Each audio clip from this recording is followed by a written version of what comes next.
More than a decade after his passing, Lying and Flying at Silverlens Manila marks Carlos Villa's first dedicated exhibition in the Philippines, an archipelago that shaped him long before he ever set foot there. Born and raised in San Francisco to Philippine immigrant parents, Villa returned to his parents' homeland only once during his lifetime. Yet the questions that animated his work, inheritance, belonging, collectivism, and the body as a political site, reverberate here with particular force. Growing up in the multicultural and politically active Bay Area, art and politics were never separate for Villa. His life's practice braided the two together, leaving an imprint that extended beyond his community and into the larger fabric of American modernism.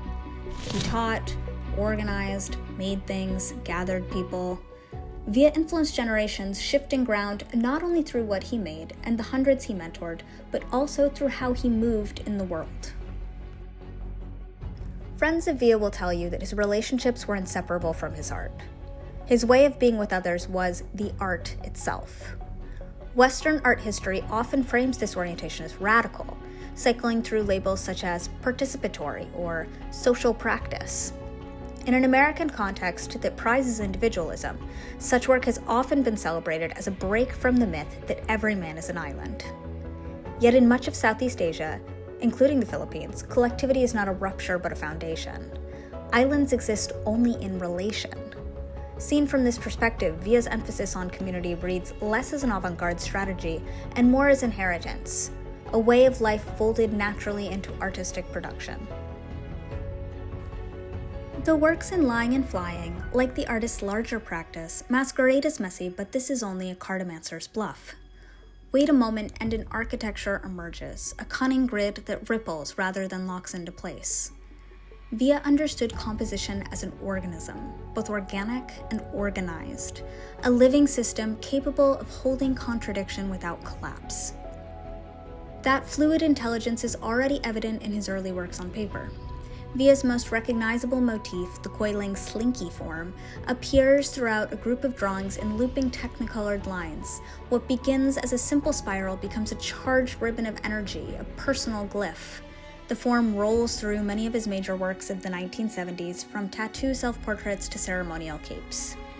These drawings were made during Villa's time in New York City in the 1960s, when he was creating among downtown's canonized figures while quietly developing a visual language that resisted assimilation.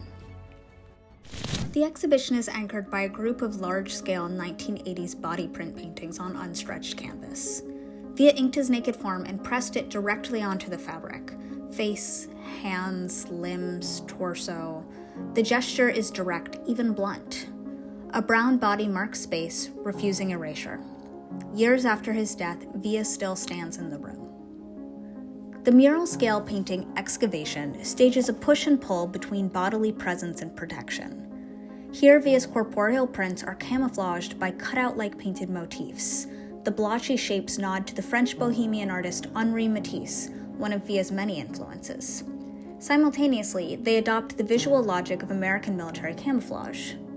Its title carries dual associations: the act of unearthing what has been buried or pushed to the margins, and the labor of digging oneself out.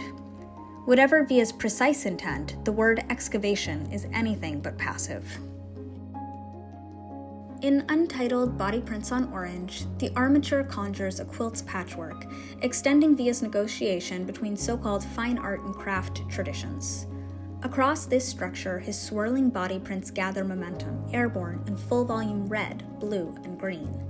In contrast, the graphic simplicity of Untitled Red and Gray reads like a flag. Bisected fields of red and bluish-gray evoke national symbolism without settling into a single identity. At the center, torso prints are encircled by a radial halo of pale face impressions, recalling the sun of the Philippine flag and its assertion of unity. In the titular painting Lying and Flying, a serial grid of bright white face prints is collaged onto the canvas ground. Further layered on top are chicken bones wrapped in scraps of fabric, which Villa affectionately called señoritas because they resembled women dancing. The work reflects Villa's synthesis of ethnographic objects and the formal abstraction of Western modernism. Here, Villa expands the genre from within, not by discarding it, but by complicating its sources. Via's lone visit to the Philippines left a lasting impression. Traveling by jeepney and train, he filled yellow legal pads with observations. Learning that his family included many teachers and cooks offered him a lineage of care and transmission that mirrored his own path. He returned with woven baskets and stories, but also with a sense of clarity. Lying and Flying does not seek closure. It situates us alongside an artist who refused fixed categories and easy resolution, insisting on plurality as a lived condition. His art asks how bodies press back, calling into question the governing boundaries between disciplines, cultures, and selves. Via names these boundaries plainly, constricting lines that last only as long as we insist they do.